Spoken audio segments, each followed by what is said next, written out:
Ассалаумағалейкум, аса құрметті қазақ елі.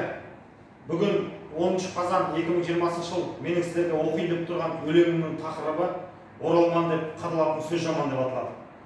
Ары кетсе 20 миллион жанымыз, тарап еді 3 атадан қанымыз. Жазаладан жан сауғалап кезінде кеткендермен бір кемеде жанымыз. Алашорда еңбегі көп, зоралау, есеп санақ, ол шамамен жобалау. Аштық жасап қырмағанда Сталин 80 миллион болар едік обалау.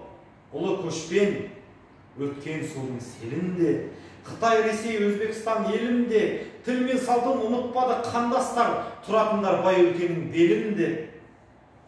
Оралма деп естілердей мәнісі, оралман деп аталатын сөз жаман, қандастарым деп айтамын келіспей.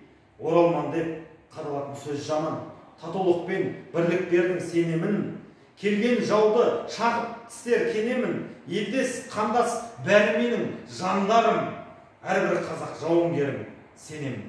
Рахмет.